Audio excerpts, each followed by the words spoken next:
How did we get here? You can't answer that question without learning about Dethorn Graham. My father, Dethorn Graham, was the first Black that was accepted to Duke University. What he went through with police. When I saw my father on crutches, bruised and beaten up, it was unbelievable. It was hurtful. His fight with the Supreme Court. He wanted to make it right. And how his efforts to stop police brutality inadvertently resulted in better protection for law enforcement. His case has set the standard, the unfortunate standard for so many cases today. Today, as protesters march in cities across the country demanding police restraint, in Charlotte, North Carolina, it's even more personal. Graham versus Connor was created here. Most people don't know that. Dethorn Graham's experience more than 3 decades ago changed policing as we know it, for better or worse. My dad's legacy, what we want is to change it to something more positive. November 12, 1984, Charlotte, North Carolina. Just 2 hours or so from the birthplace of then 11-year-old George Floyd, another Black man was about to experience something that would transform the way police could use force in the eyes of the law. Graham is the seminal case that sets forth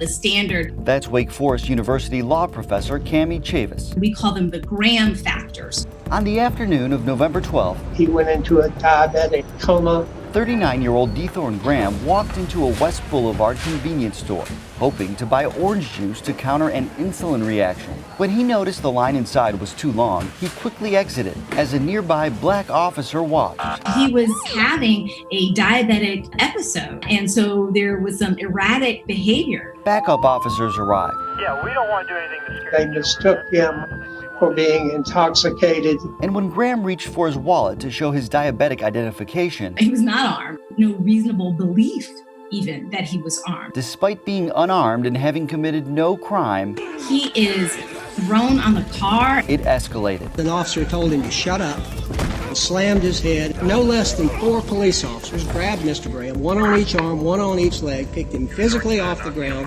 carried him to a police car, opened the back door, and threw him in, to use the petitioner's words, like he was a sack of potatoes. They drove him home, never arrested him. He ended up sustaining a broken foot and lots of other abrasions. Graham's daughter, Deborah Ann Moore, was in high school at the time. He sees a Black man that is stumbling around. His perception is his reality and his stereotypes. So my dad didn't have a fighting chance. She describes her father as a family man, a transportation worker who dealt with racism all his life. He sat me down and he told me as a little girl that one day that I would encounter racism, but I did not know it would be that soon. When I saw my father on crutches, bruised, that was really hard to see, to know that another person, especially a police officer that is here to serve and protect, actually did that to him. Injured and convinced the police used excessive force, he sued the city of Charlotte. It's the most important civil rights case I've ever pursued. Fayetteville attorney Gerald Beaver took up his case pro bono, arguing it before the United States Supreme Court. We'll hear argument next to number 876571, Dethorn Graham versus M.S. Connor. Beaver said up until that point, a person had to show malicious intent to prove excessive force. But Graham changed that. The Supreme Court decided for us 9-0. Very proud of that. It established for the first time a national standard for judging police misconduct. The Supreme Court unanimously found reasonableness must be judged through the eyes of an officer at the scene, not in hindsight. It considerably reduced the burden of proof that civil rights plaintiffs had to establish.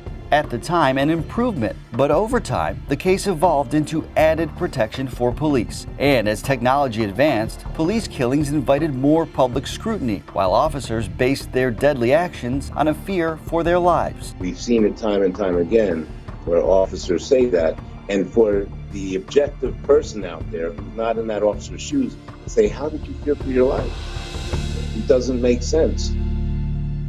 Former FBI agent and federal prosecutor M. Quentin Williams is the author of How Not to Get Killed by the Police. Fear may be in the heart of somebody based on their experiences, And it might not be that reasonable. Williams says the current standard leaves too much room for fear based on personal experience and says it's time for a change. It lends a certain subjectivity to it, meaning it's not an objective standard.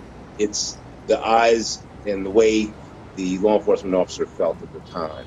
It should be, would a reasonable officer be scared?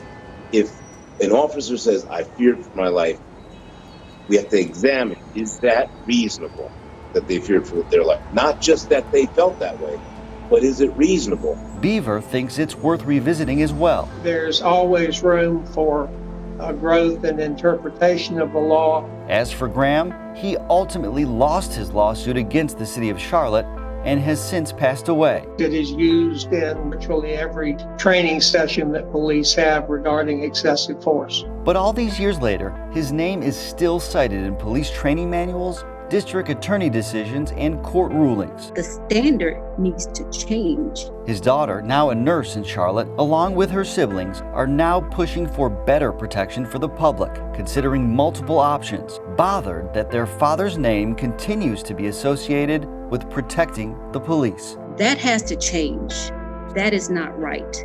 It was hurtful then, and it's hurtful now. Moore says that's not what he wanted. That's not why he fought. My brothers, my sisters, we want to fight, and we want others to join us to help set the standard straight.